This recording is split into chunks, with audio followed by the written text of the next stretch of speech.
오늘 우리에게 주신 하나님의 말씀은 베드로전서 5장 8절에서 11절의 말씀입니다. 신약성경 베드로전서 5장 8절에서 11절의 말씀, 저와 함께 한 절씩 교독하시겠습니다. 근신하라 깨어라, 너희 대적 마귀가 우는 사자같이 두루 다니며 삼킬 자를 찾나니 너희는 믿음을 굳건하게 하여 그를 대적하라. 이는 세상에 있는 너희 형제들도 동일한 고난을 당하는 줄을 알미라. 모든 은혜의 하나님 곧 그리스도 안에서 너희를 부르사 자기의 영원한 영광에 들어가게 하시니가 잠깐 고난을 당한 너희를 친히 온전하게 하시며 굳건하게 하시며 강하게 하시며 터를 견고하게 하시리라. 권능이 세세 무궁하도록 그에게 있을지어다. 아멘. 한 시대를 살아가는 그리스도인들에게는 두 가지의 실천사항이 있습니다. 이것은 어느 시대를 살아가든지 어느 때를 살아가든지 변하지 않는 두 가지의 사항인데요, 너무나 잘 알고 계시겠지만 이것을 다시 한번 말씀을 드리면, 하나는 복음을 전하는 것이 우리의 실천사항이고, 또 한 가지는 이 복음을 지키며 살아가는 것이 우리가 행해야 할 사항입니다. 복음을 전하는 것이 무엇입니까? 우리의 죄를 대신해 십자가에 달려 돌아가신 예수 그리스도, 그분의 부활하신 사건, 이 사실을 전하면 믿으면 구원을 받게 됨을, 하나님의 자녀가 된다는 사실을 전하는 것입니다. 이것이 복음이고 이것이 우리를 살리는 것입니다. 예수님께서는 모든 교회와 그리스도인들에게 이것을 전하라라고 하는 사명을 부여하셨습니다. 그래서 이 교회가 이 땅 가운데 그리스도인들이 이곳 가운데 존재하며 살아가는 이유와 목적이 바로 이 사명 가운데 있는 것입니다. 그래서 이 황무한 땅이 그리스도의 나라가 되며 모든 사람들이 그리스도의 은혜의 빛 가운데 구원받을 수 있도록 우리는 오늘도 복음을 들고 나아가서 전하고, 그것으로 인해 많은 이들이 하나님 앞에 설 수 있는 그 일, 그 사명 가운데 열심히 나아가야 하는 것입니다. 우리 성민교회가, 또한 우리 성민교회에 속한 모든 이들이 이 하나님의 귀한 사역에 온전히 더욱 쓰임받기를 간절히 기원합니다. 그럼 두 번째, 복음을 따라 살아가는 삶은 무엇이겠습니까? 말 그대로 우리가 전하는, 우리가 가르치고 있는 이 복음을 실천하며 살아가는 삶입니다. 예수님께서는 제자들에게 이야기하시기를, 너희는 나를 따라오려거든 자기를 부인하고 자기 십자가를 지고 나를 따를 것이니라, 이렇게 말씀하셨습니다. 내가 믿는 예수 그리스도, 내가 주로 섬기는 예수 그리스도를 따라 살아가는 것, 이 복음을 따라서 실천하며 살아가는 것이 우리가 이 땅 가운데 행해야 할 실천사항이다라고 하는 것이죠. 옛날 중세시대에 아주 유명한 수도원이 있었습니다. 그 수도원이 유명하게 된 이유는 그곳에 있는 한 수도사가 아주 유명했기 때문인데, 이 수도사는 날마다 하나님의 말씀을 묵상하고 그 하나님의 말씀을 실천하며 살아가기에 힘썼던 사람입니다. 그래서 그가 하는 말과 행동이, 또한 그가 하는 하나님의 말씀을 풀어 가르침이 많은 사람들에게 은혜가 되고 힘이 되고 방향성이 되어 사람들이 그에게 와서 가르침을 받고 또한 제자가 되기를 사모했던 그런 수도사가 있었습니다. 그러던 어느 날 젊은 청년 둘이 그 수도사를 찾아와서 우리를 제자로 받아달라고 이야기했습니다. 그런데 이 수도사가 그 수도원 입구에 들이기도 전에 그들을 맞이하면서 이렇게 이야기하는 것입니다. 이제 우리가 사람들이 많아져서 무농사를 지으려고 하는데 자네들이 저기에 가서 물을 거꾸로 심고 오십시오 라고 말이죠. 이 두 청년은 이렇게 대하는 것이 굉장히 못마땅했습니다. 수도원 안으로 들이는 것도 아니고 그들에게 어떠한 것을 설명해 주는 것도 아니고, 이제 오자마자 짐을 풀기도 전에 그들에게 하는 것이 가서 물을 심고 오라 라고 하는 것이 못마땅했지만, 어쨌든 그 수도사가 가서 하라고 하니 물을 들고 각자의 땅으로 가서 그것을 심기 시작했습니다. 그런데 그 중에 한 영특한 청년은 물을 거꾸로 심으라고 말하는 것이 그 수도사가 혹시나 말을 잘못한 것이 아닐까라고 생각하여서 자기가 알고 있는 모든 지식과 모든 경험, 그리고 딱 보아도 어떻게 하면 되겠다라고 하는 것을 따라서 땅을 적당히 파고 무가 잘 자랄 수 있도록 땅을 향해 심었습니다. 근데 이와 반면에 약간 어리숙해 보이는 한 청년은 이 물을 가지고 가서 뿌리가 하늘을 향하게 그대로 심고 돌아왔습니다. 무가 잘 자라기 위해서는 어떻게 심어야 하는지 우리는 알고 있습니다. 이 두 청년 중에 누가 잘 심었는지 우리는 쉽게 판단할 수 있습니다. 하지만 그 수도사는 무를 거꾸로 심고 온 그 청년을 제자로 받았다라고 하는 이야기입니다. 이 이야기가 무엇을 이야기하고 있습니까? 그리스도인이다라고 하는 것은 그리스도를 주인으로 모시는 사람이다라고 하는 의미입니다. 내 생각과 내 판단, 내 뜻이 옳고 대단하다라고 하여서 그것으로 판단하고 구분하며 살아가는 것이 아니라 주님께서 주시는 그 말씀을 따라서 살아가는 것. 주님께서 말씀하실 때 내가 그물을 던지고 주님이 말씀하실 때 내가 한 걸음을 디디는 것. 그 말씀에 순종할 줄 아는 자가 그리스도인인 것입니다. 그 수도사가 청년들에게 말해주고 싶었던 것도 바로 이와 같습니다. 내가 어떤 사람이냐, 내가 무엇을 할 수 있느냐, 이것이 아니라 하나님 앞에 누가 바른 사람이냐, 하나님 앞에서 어떻게 살아가는 것이 바른 삶이냐라고 하는 것을 가르쳐주고 싶었다라고 하는 것입니다. 그러나 생각보다 많은 그리스도인들이 그렇게 살아가지 않습니다. 내 입술에 복음을 담아 전하기보다는 담지 말아야 할 말들을 담아 채웁니다. 내 삶을 선한 것으로 채워 따르기보다는 나를 드러내는 일에 관심을 가지곤 합니다. 우리 교회는 그런 분들이 없겠지만 어느 대형 교회는 예배를 드리고 나가면서 다투고 주차장에서 싸우는 일들도 있다고 합니다. 방금까지 같이 기도하고 찬양했지만 직분과 상관없이 신앙의 연조와 상관없이 험한 말이 오가는 것입니다. 교회 마당에서, 교회 가까운 곳에서 방금 예배를 드리고 나온 이들이 말입니다. 예배를 드리지만 말씀을 따르지 않아서 하나님께 나아왔지만 그 안에는 다른 것들로 이미 가득하기 때문입니다. 베드로 사도는 오늘 본문을 통해 이것을 심히 경고합니다. 본문 8절과 9절 말씀을 우리 함께 읽어보도록 하겠습니다. 근신하라 깨어라 너희 대적마귀가 우는 사자같이 두루다니며 삼킬 자를 찾나니 너희는 믿음을 굳건하게 하여 그를 대적하라. 이는 세상에 있는 너희 형제들도 동일한 고난 당하는 줄을 알미라. 여러분, 사자가 우는 것을 보신 적이 있으십니까? 너희 대적마귀가 우는 사자와 같이라고 표현하는데 이 사자가 우는 것을 보신 적이 있습니까? 뒤에 삼킬 자를 찾는다라는 말이 나와서 마치 배고픈 사자라고 생각하기 쉬운데 배고픈 사자는 사냥할 때 절대로 소리를 내지 않습니다. 동물원만 가보아도 사자가 으르렁대는 소리를 우리는 쉽게 들을 수 있는데 그 사자의 으르렁대는 소리는 특별한 울림이 있어서 모든 동물들로 하여금 겁을 먹게 하기 때문에 절대로 소리를 내지 않습니다. 숨소리도 아껴가며 땅바닥에 엎드려 있다가 한순간 사냥감을 한 번에 잡아 먹는 것이죠. 그런 사자가 괴성을 낼 때는 자기 영역을 선포할 때입니다. 이곳은 나의 영역이다라는 것을 선포할 때입니다. 그리고 적을 마주했을 때입니다. 적이 내 영역을 침범해 왔을 때 그들을 공격하기 위해 사전 선포로 으르렁 되는 것입니다. 나의 생존을 위협하는 상황에 사자는 괴성을 지르는 것이죠. 즉 본문에서 말하는 우는 사자로 표현되는 마귀는 말 그대로 그리스도인들을 향하여 적으로 나타난 것입니다.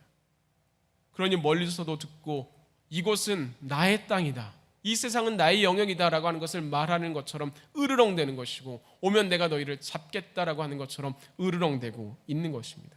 배고프면 먹고 그렇지 않으면 지나치는 그러한 상황이 아닙니다. 언제든지 틈만 나면 공격하기 위해서, 물어뜯기 위해서 마귀는 그 틈을 보고 있다라고 하는 것입니다. 그러니 사도 베드로는 강한 어조로 근신하며 깨어 있으라라고 말합니다. 영어 성경은 이것을 셀프 컨트롤 그리고 얼터라고 번역하면서 너희 스스로 자신을 잘 조절하며 경계하라 이렇게 이야기합니다. 이렇게 우리에게 번역해주고 있는 것입니다. 왜 그렇습니까? 사람들은 길을 갈 때 길을 가다가 눈을 감으면 오른손잡이는 자연스럽게 오른쪽으로, 왼손잡이는 자연스럽게 왼쪽으로 기울어지는 본성을 가지고 있습니다. 자기에게 익숙한 대로 그것을 의지하여 가다 보니 그렇게 휘어진다라고 하는 것입니다. 그러니 우리 마음 가운데 악한 본성을 가지고 있는 인간은 그렇게 근신하며 깨어 경계하지 않으면 그 악한 본성이 이끌어가는 대로 죄의 길로 가는 것에 익숙하기 때문에 평소에는 성전에 앉아 고상한 듯 하나 대적마귀가 으르렁대는 그 소리에 질에 겁을 먹고 도망치기 쉽기 때문입니다. 사도 베드로가 소아시아 5교회에 쓴 것으로 알려진 이 베드로 전서의 상황도 마찬가지였습니다. 당시 베드로가 이 베드로 전서를 쓰는 이때에는 로마의 황제 네로가 기독교인을 박해하는, 그것이 극도에 다다르기 직전의 상황이었습니다. 로마 시내에서 공공연하게 기독교인에 대한 박해가 있었을 뿐 아니라 이후에는 로마 대화재 사건의 원인을 기독교인에게 덮어씌워서 네로의 정원에 기독교인을 불러 그들을 잔인하게 불태워 죽이거나 또는 기독교인들에게 동물의 탈을 씌워서 짐승에게 던져주는 그런 일들을 자행했던 것이 이 로마의 상황, 이 베드로 전서의 상황이라는 것입니다. 이렇게 사자가 괴성을 지르며 위협하는 시대를 살아가는 그때 이 베드로 전서의 이 로마서의 사람들은, 이 로마 시대의 사람들은 어떠했을까요? 우리가 잘 아는 바와 같이 일부의 사람들은 산속 깊은 곳으로 달려갔습니다. 그리고 또 어떤 사람들은 카타콤이라고 하는, 무덤이라 이름하는 곳에 사람 하나 겨우 들어갈 수 있는 작은 굴에 땅을 뚫어서 깊이도 알 수 없는 그 깊은 곳으로 들어가 그들의 삶을 살아가는 것입니다. 그곳에서 신앙을 지키며 하나님 앞에 서기를 구했습니다. 당시에 많은 사람들이 들어간 후에는 다시는 나올 수 없을 거라는 것을 알면서도 그 카타콤으로 들어가 그곳에서 하나님을 향한 자신의 믿음을 지켜 나갔다라고 하는 것입니다. 그러나 그보다 훨씬 많은 사람들, 로마에 가득했던 수많은 사람들은 자기에게 좋은 것을 따라 행동을 바꾸었습니다. 특히 AD 249년 로마의 황제에 올랐던 데키우스라고 하는 황제는, 로마가 이렇게 쇠퇴하게 된 이유는 로마가 그 이전에 섬기던 그리스 로마 신화의 그런 옛신들을 버리고 기독교를 받아들였기 때문이라 이렇게 공포하며 기독교를 대대적으로 박해하기 시작했습니다. 그리고 또한 그가 박해하는 이유를 말하기를 나는 순교자를 원하는 것이 아니라 배교자를 원한다 라고 말하는 것입니다. 그래서 그리스도인들을 회유하고 그들에게 무엇인가를 많이 주고 그들을 또한 협박하면서 그들이 하나님을 믿는 신앙을 버리게 만들었습니다. 그저 종교일 뿐 아니냐, 너희들의 삶이 더 중요한 것이 아니냐, 너희들이 가지고 있는 모든 것들을 잃을 수도 있는 위기에 처해 있는 것 아니냐라고 그리스도인들에게 협박과 회유를 하며 그들의 마음을 돌리게 했던 것이죠. 이에 수많은 그리스도인들이 돌아섰습니다. 특히 높은 지위에 있는 사람들, 가진 것이 많았던 사람들, 그들일수록 그들의 마음과 태도를 바꾸기 쉬웠습니다. 내 삶이 어려워진다, 내 삶이 어렵다, 내가 가지고 있던, 또한 내가 바라보는, 내가 꿈꾸던 것들을 이룰 수가 없다. 그렇기 때문에 떠나가고 돌아가는 그들의 모습인 것입니다. 수많은 사람들이 흩어져 나갔던 것이에요. 이 편지를 쓰는 베드로 또한 그 삶이 녹록하지는 않았습니다. AD 3세기 초 신약 성경의 외경으로 나타난 베드로 행전에 나오는 이야기를 보게 되면, 이 베드로가 로마에 있다가 네로 황제의 핍박이 너무 심해질 때 주변에 많은 사람들이 베드로에게 권유했습니다. 사도 베드로가 이 자리에 있으면, 사도 베드로가 여기서 죽게 되면 우리들은 어떡합니까? 그러니 몸을 피신하여 복음을 지키십시오. 많은 이들에게 하나님의 복음을 전하십시오. 베드로가 여기에 대해서 고민하다가 그 자리를 벗어나 피난길에 오르게 됩니다. 명분은 복음을 지키기 위함이다 라고 하니 얼마나 그럴듯한 피난인 것입니까? 그런 피난의 길을 가던 어느 날 베드로가 밤에 꿈을 꾸는데 환상 중에 부활하신 주님을 만나게 됩니다. 그런데 그 부활하신 주님은 굉장히 급하게 어디론가 가고 있었습니다. 그래서 베드로가 그 주님께 여쭙습니다. 쿼바디스 도미네, 주님 어디로 가고 계십니까? 그러자 이 주님께서 베드로에게 대답하시는 것이, 내가 양을 버리고 로마에서 도망을 침으로 나는 십자가에 다시 못 박히기 위해 로마로 간다 라고 대답하십니다. 사도 그리고 수제자라 불렸던 베드로는 심한 부끄러움을 느끼고 다시 로마로 돌아와 그곳에서 복음을 전하다가 죽게 될 때는 나는 죄인이라 죄 없으신 예수님처럼 죽을 수 없다 하여 십자가에 거꾸로 달려 순교를 당하는 일이 기록되어 있습니다. 우리에게 그때만큼인가라고 물으면 예수 그리스도를 믿는다고 죽는 것은 아니기 때문에 그 정도는 아닙니다라고 말할 수밖에 없지만, 또 한편으로는 우리가 살아가는 이 삶이, 지금의 이 시대가 그렇게 편한 것만은 아닙니다. 처음에는 아는 것처럼 이 시대의 그리스도인들은 이 시대의 복음을 전하고 복음을 따라 살아감으로 그것이 우리의 사명이고 행해야 할 바라는 것은 알지만, 이 시대를 잘 알고 이해할수록 우리의 삶은 하나님과 가까워지는 것이 아니라 세상의 방법에 더 익숙해지기 때문입니다. 전 세계적으로 이슈가 되고 지금도 많은 이들에게 관심거리가 되는 이 코비드19가 이를 잘 드러냅니다. 우리의 이기심과 우리의 나태함이 어디만큼 퍼져 있는가, 우리 삶 가운데 어디만큼 침투해 있는가. 코로나가 예배의 자리에 못 나오게 하는 것이 아니라 게으르고 싶은 우리의 본성을 드러나지 않게 활용할 수 있는 계기가 된다라고 하는 것입니다. 우리의 처음에는 어떻게 하면 예배로 하나님께 영광을 돌릴 수 있을까 하여서 이 예배의 자리에 나오지 못해도 우리의 자리에서 마음을 정돈하고 자리를 정돈하고 예배하기 위해서 우리의 성경을 펴고 미리 기도로 준비하고 있었다면, 지금은 예배 시간 5분 전이어도 복장조차 제대로 갖추지 않고 부스스한 머리 그대로 그 앞에 앉아있기 일쑤이고, 또한 하나님께서 받으실 만한 예배가 아니라 그저 켜놓는 예배, 그것에 지날 때도 많이 있다라는 것입니다. 교회 모임을 어떻게든 모이기 위해 애쓰시는 분들이 있는가 하면, 이제는 온라인으로 어떻게 하면 모일 수 있는지도 다 알게 된 상황에서도 그렇게 하지 않는 분들도 있습니다.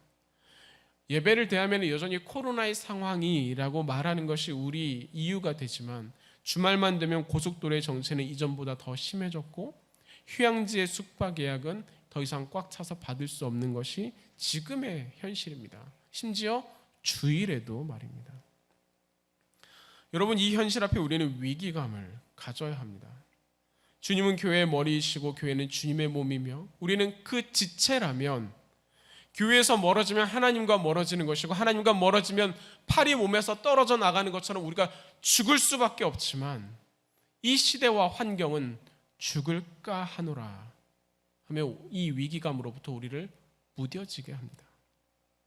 천천히 끓는 물에 자기가 죽는 줄도 모르는 개구리처럼 에덴에서부터 지금까지 사탄은 우리를 하나님으로부터 멀어지게 하려고 우는 사자와 같이 헤매고 다니며 세상의 것으로 대신 채우는 교묘한 계략을 쓰고 있지만, 어리석은 우리는 하나님과 멀어짐은 알지도 못한 채 마치 세상의 것을 많이 가지고 있으면 그것이 나의 능력이요 나의 지혜라 여기는 그것으로 만족하고 기뻐하는 것이 우리의 현실이 될 수 있다라고 하는 것입니다.